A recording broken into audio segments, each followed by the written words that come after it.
کبریٰ کی طرف چلتے ہیں کہ قیامت کا میدان ہوگا اور میدان محشر بپا ہوگا اور ساری دنیا کھڑی ہوگی. اب اس وقت کیا ہوگا؟ ماج الناس بعضهم فی بعض. حضور صلی اللہ علیہ وسلم فرماتے ہیں کہ پبلک جو ہے، اب آپ اندازہ کریے نا کتنی پبلک ہوں گی. ایدم بعض لوگ ایسا بولے ہیں، واللہ عالم صحیح ہے غلط ہے، مگر بعض کتابوں میں ایسا ہی پڑھا کہ پہلا انسان آدم ہے اور آخری انسان کا نام ایدم ہوگا. وہ کتنا، یعنی کوئی صحت اس کی میرے کو معلوم نہیں مگر بعض لوگ لکھے ہیں. تو یہ کتنے انسان ہوں گے آپ تصور کریں، ملینز ہوں گے، بلینز ہوں گے، اور کتنے کتنے ہوں گے، کتنے. اب اتنے سارے پبلک ہوں گے تو حدیث شریف میں آ رہا ماج الناس بعضهم فی بعض. پبلک آپس میں مل کر ایسے ہوگا جیسے یعنی سمندر لہریں لیتا ہے نا، ویوز جیسا آتے سمندر کے اندر. پبلک کا یہ عالم رہے گا اور سب کے سب پریشان رہیں گے، اور وہ سب مل کے پلٹ کے آدم علیہ السلام کے پاس جائیں گے اور کہیں گے کہ اے آدم ہماری شفاعت فرما اللہ تعالیٰ کی بارگاہ میں. حساب ہی شروع نہیں ہو رہا ہے، مجمع پورا انتظار میں ٹھہرا ہوا ہے، کیا کیا جائے؟ فیقول لست لہا. آدم علیہ السلام صاف الفاظ میں کہہ دیں گے کہ یہ کام میرے سے ہونے والا نہیں ہے، یہ کام کے لیے میں نہیں بنایا گیا ہوں، میں نہیں کر سکتا یہ کام. لیکن ہاں تم لوگ ابراہیم کے پاس جاؤ کیونکہ وہ خلیل اللہ ہے. ابراہیم خلیل اللہ، خلیل الرحمن ہے، وہ اللہ کے دوست ہے، وہ اللہ کے منتخبہ خاص آدمی ہے، ان کے پاس جائیے.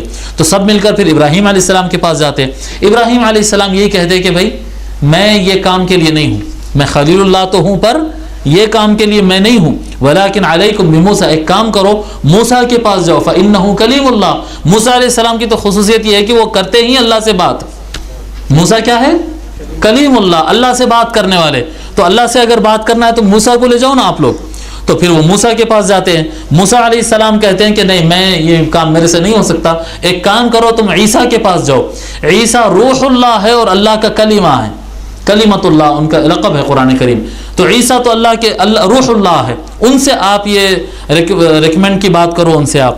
تو وہ عیسیٰ علیہ السلام کے پاس جاتے. عیسیٰ علیہ السلام بولتے کہ یہ کام مجھ سے ہونے والا نہیں ہے، ایک کام کرو تم محمد کے پاس جاؤ صلی اللہ علیہ وآلہ وسلم، تم محمد کے پاس جاؤ. تو حضور صلی اللہ علیہ وسلم فرماتے کہ پھر پوری انسانیت پلٹ کر میری طرف آئے گی. جب فیأتونی، جب وہ میرے پاس آتے ہیں، فاقول انا لہا، میں اعلان کروں گا ہاں یہ کام میرا ہی ہے، یہ موقف میں یہ کام میرا ہی ہے. بعض شعر پڑھتے ہیں نا، یا اکرم الخلق مالی من الوذ به، سنیں گے جی، محمد سید الکونین والثقلین، قصیدہ بردہ میں اس میں یہ شعر بھی آتا، یا اکرم الخلق مالی من الوذ به سواک عند حلول الحادث العمیم. جی اے مخلوقات میں سب سے برگزیدہ، میرے پاس کوئی اور مددگار نہیں ہے تیرے سوا جب کہ قیامت بپا ہوگی. عند حلول الحادث العممی، جب بڑا حادثہ اور قیامت ہو جائے گا، یا رسول اللہ آپ کے علاوہ ہمارا کوئی مددگار نہیں ہے. تو اس کو بعض لوگ اس کو جو ہے وہ شرک سمجھ لیے. ارے شرک سمجھ لیے نہیں بابا، بخاری شریف میں لکھا ہے پوری انسان اور جن اور جتنے لوگ ٹھہریں گے سب کے سب آ کے وہ حضور کے دروازے پہ گرنا ہے وہاں پر. کیونکہ اللہ سے بات نہیں کر سکتے، یہی تو پرابلم ہے نا. وہاں بولیں گے نہیں اللہ سے مانگنا ہے، حضور کے پاس کدھر جا رہے ہیں؟ اللہ سے مانگنا نہیں، اللہ سے تو آدم علیہ السلام بھی نہیں مانگ سکتے. اس دن بات کرو گے تو نہیں کرتا ہوں بول رہے ہیں. آدم علیہ السلام، ابراہیم علیہ السلام، موسیٰ علیہ السلام، عیسیٰ علیہ السلام، اولو العزم انبیاء، وہ سارے کے سارے انبیاء یہ بول رہے ہیں کہ آج اللہ سے کوئی بات کرنے کی ہمت نہیں رکھ سکتا، کسی کے پاس نہیں ہے. اگر مدد مانگنا ہے تو پھر مصطفیٰ کے دروازے پہ جاؤ، حضور صلی اللہ علیہ وسلم کے پاس جائیں گے. حضور یہ نہیں فرمائیں گے کہ مدد مانگنے ادھر کدھر آ گئے، مدد مانگنے ادھر کدھر آ گئے، نہیں فرمائے یہ کام تو میں ہی کروں گا. اب مدد تو میں ہی کروں گا. اب رحمت تو رحمت للعالمین ہی کی چلے گی، بس رحمت للعالمین ہی کی مدد چلے گی، اب انہی کی رحمت چلے گی. تو حضور صلی اللہ علیہ وسلم فرماتے جب یہ سارے لوگ آئیں گے تو میں اپنے پروردگار سے اجازت لوں گا، اللہ تعالیٰ مجھے اجازت دے گا. جیسا اجازت ملے گی اللہ تبارک و تعالیٰ میرے دل میں اپنی تعریف ڈالے گا. اللہ تعالیٰ کی تعریف، بھئی اللہ تعالیٰ کی تعریف کرتے نا، اللہ تو خالق ارض و سما ہے، تو مکہ کا خالق ہے، تو فلاں ہے، تو فلاں ہے. اللہ کی جتنی شان بیان کرے اللہ اتنا خوش ہوتا ہے. طریقہ کار ہے، حقیقی بادشاہ وہی ہے نا، اسی کا حق ہے تعریف سننے کا. یہ سب باقی عارضی چیزیں ہیں ختم ہونے والے، حقیقی بادشاہ وہی ہے. تو جتنی تعریف کرو اللہ تعالیٰ کی، اللہ تعالیٰ اتنا زیادہ خوش ہوتا ہے، اتنا زیادہ خوش ہوتا ہے اللہ تبارک و تعالیٰ. تو فرماتے ہیں آقا صلی اللہ علیہ وسلم اس وقت اللہ تبارک و تعالیٰ اس کی تعریف میں کچھ ایسے کلمات اور ایسے تعریف کے انداز میرے دل میں ڈالے گا جو اس وقت مجھے نہیں پتا، جو اس وقت میرے پاس حاضر نہیں ہے، اس وقت میں بیان نہیں کر سکتا ہوں، وہ ایسے عجیب و غریب حمد کے الفاظ اور حمد کی انداز اللہ تبارک و تعالی میرے دل میں اسی وقت ڈالے گا، اور میں اللہ تبارک و تعالی کے سامنے وہ تعریف بیان کروں گا، خدا کی شان بیان کروں گا۔ جب اللہ تعالیٰ کی میں شان بیان کروں گا تو اس کے بعد میں اللہ کے سامنے سجدے میں گر جاؤں گا۔ وہ تعریف بیان کرنے کے بعد ثم اخر له ساجدا، پھر میں وہاں پر سجدے میں گر جاؤں گا۔ تو پھر اللہ تبارک و تعالیٰ کی طرف سے آواز آئے گی کہ اے محمد اپنے سر کو اٹھاؤ اور مانگو، کیا مانگنا ہے؟ آج آپ کے ہر سوال پر عطا کیا جائے گا، اور آپ کی ہر سفارش آج مکمل کی جائے گی، آپ کی کوئی سفارش ریجیکٹ ہونے والی نہیں ہے۔ حضور اکرم صلی اللہ علیہ وسلم سر اٹھائیں گے اور فرمائیں گے یا اللہ میری امت کو بچا لے، امتی امتی۔ جی اب آپ دیکھیں، ایک تو حضور صلی اللہ، آپ دیکھیں رحمت للعالمین کی کیفیت، رحمت للعالم، حضور کی امت تو ہم ہیں نا، یہاں تو پوری پبلک ٹھہری ہوئی ہے جی، حضور صلی اللہ علیہ وسلم کی امت تو ہم ہیں نا، یعنی حضرت ابوبکر سے سٹارٹ ہو کے یہاں تک اور قیامت تک نا، پہلے والے کیسا انٹری ہے؟ حضور صلی اللہ علیہ وسلم اپنی امت میں پوروں کو شامل کرا لیے، اور یہ امت دعوت، یعنی سابقہ انبیاء کے ہاتھ پہ جتنے امتی تھے وہ امتی بھی شامل ہے، اور آدم علیہ السلام سے لے کے قیامت تک جتنے لوگ کلمہ نہیں پڑھے وہ امتی بھی شامل ہے۔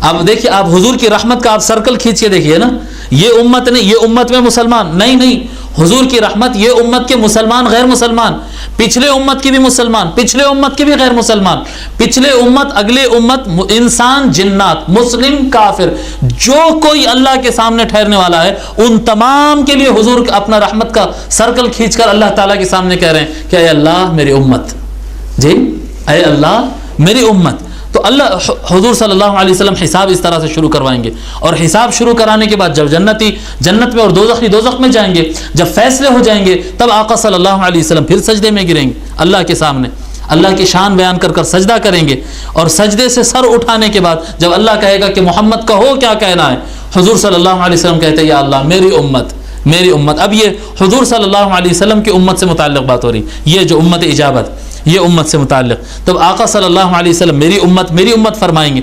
جب اللہ کہے گا مانگو کیا کرنا کیا ہے، اللہ تبارک و تعالی کہتا ہے انطلق فاخرج من كان في قلبه مثقال شعيرة من ایمان، اے محمد جاؤ اپنی مرضی سے، جہنم کی انٹری آپ کو ہے، دوزخ ہے اس کی انٹری ہے، جاؤ آپ جس کے دل میں جو کے دانے کے برابر، گیہوں کے دانے کے برابر بھی جس کے دل میں اتنا سر کا بھی ایمان ہے، جاؤ اپنی مرضی سے اس کو نکال کے جنت میں لے کے آ جاؤ۔ حضور صلی اللہ علیہ وسلم کو مکمل انٹری، جہاں چاہے جی جائیں اپنے ہاتھ سے، کیا کہتے ہیں جلتے ہوئے لوگ جو دوزخ میں گر گئے ہیں ان کو اٹھا کر لے کر آتے اور جنت میں ان کو داخل کر دیتے ہیں۔ اور حضور صلی اللہ علیہ وسلم فرماتے ہیں یہ کر دینے کے بعد میں پھر پلٹ کر آؤں گا، اور پلٹ کے آنے کے بعد پھر اللہ تبارک و تعالیٰ کو اسی حمد کے الفاظ میں جو اللہ نے مجھے خاص طور پر اس وقت کے لیے عطا کیا ہے، وہ حمد کے الفاظ سے میں اللہ کی تعریف کروں گا، اور تعریف کر کے پھر سجدے میں گر جاؤں گا۔ پھر اللہ تبارک و تعالیٰ کہے گا کہ اے محمد ارفع رأسک، اپنے سر کو اٹھائیے، وقل یسمع لک، بولو آج آپ کی سنی جائے گی، وسل تعطیٰ، مانگو آج آپ کو دیا جائے گا، واشفع تشفع، اور سفارش کرو آپ کی سفارش قبول ہونے والی ہے۔ حضور صلی اللہ علیہ وسلم فرماتے فاقول یا ربی امتی امتی، دوسرا سوال بھی یا اللہ میری امت میری امت، فیقال انطلق فاخرج من كان في قلبه مثقال ذرة او خردلة من ایمان، اللہ تبارک و تعالیٰ کہے گا کہ اے محمد جاؤ صلی اللہ علیہ وسلم، جاؤ اپنے ہاتھ سے اس کو بھی دوزخ میں سے نکال کے لاؤ جس کو خشخش کا دانہ ہوتا نا، خشخش کے دانے کے اتنا ذرہ برابر بھی جس کے دل میں ایمان ہو، اس کو بھی نکال کے لاؤ اور جنت میں داخل کر دو۔ احادیث شریفہ، اب یہ تو ایک حدیث ہے، دیگر احادیث شریفہ میں حضور صلی اللہ علیہ وسلم جائیں گے اور دوزخ سے لوگوں کو پکڑ پکڑ کے لائیں گے، وہ بالکل کوئلے کی طرح رہیں گے جلے ہوئے، ان کو باہر نکال کے ان کے اوپر جنت کا پانی ڈالا جائے گا، تو جیسا بیج کے اندر سے مول کے پھٹ کے جھاڑ اور نکلتے ہیں نا، ویسا انسان کے ہاتھ پیر دوبارہ نکل کے پلٹ کے آئیں گے، دوبارہ پلٹ کے نکل کے آئیں گے، پھر ان کو جنت میں داخل کیا جائے گا۔ آقا صلی اللہ علیہ وسلم یہ پہنچاتے، پھر پلٹ کے جاتے اللہ تعالیٰ کے سامنے، پھر اللہ کی شان بیان تعریف بیان کرتے، پھر سجدے میں گر جاتے۔ اللہ تعالیٰ کہتا ہے کہ محبوب اور کیا فرمائیے، کہیے اے محبوب آپ سر اٹھائیے اور بتائیے کیا چاہیے، آج آپ کی ہر بات پوری ہوگی۔ جی ویٹو پاور یوز کر رہے ہیں، جی آخری جو دعا ہے نا وہ دعا یوز کر رہے ہیں. تو حضور اکرم صلی اللہ علیہ وسلم سر اٹھاتے, سر مبارک اٹھاتے اور سر مبارک اٹھا کر کہتے یا اللہ میری امت, میری امت.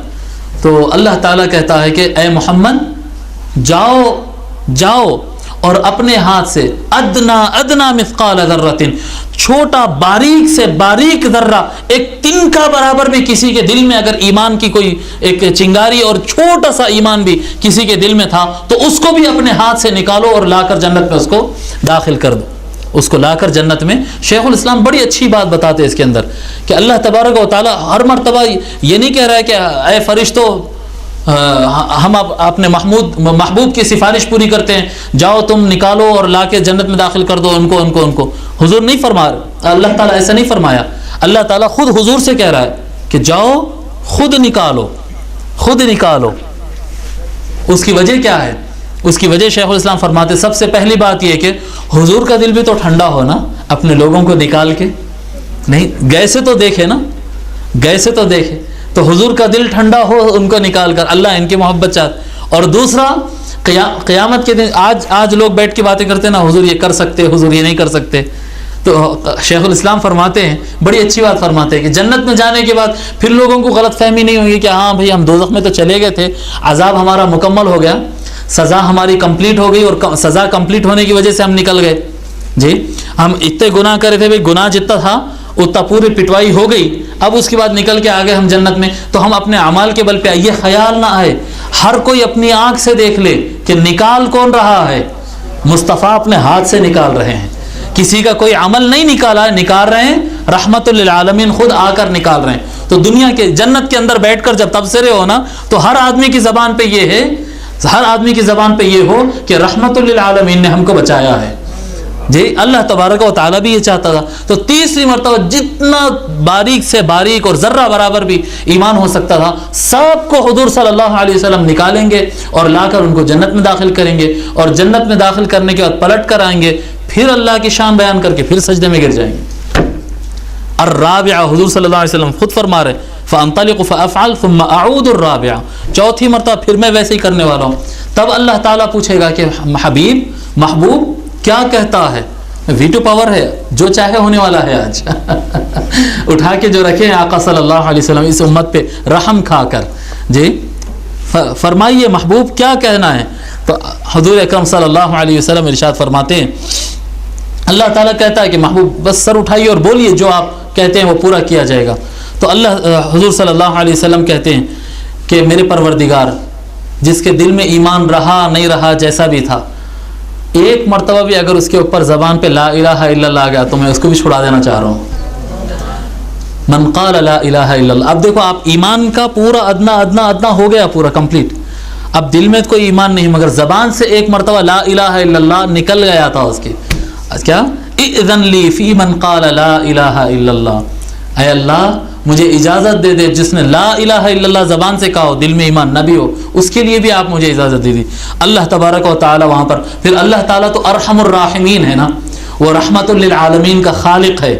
جی وہ رحمت للعالمین کو بھی بنانے والا ہے. تو اس کی پھر ارحم الراحمینیت کا عالم یہ ہوتا, پھر وہ کہتا ہے فیقول, حضور فرماتے اللہ کہتا ہے وعزتی, مجھے میری عزت کی قسم, وجلالی, میرے جلال کی قسم, میرے کبریا کی قسم, میرے عظمت کی قسم, لأخرجن منها من قال لا الہ الا اللہ, جس کی زبان پر ایک مرتبہ لا الہ الا اللہ آ گیا تھا, ہر ویسے آدمی کو بھی نکال کے جنت بھیج دوں گا, پورے کے پورے نکل کے ادھر جنت میں چلے جائیں گے.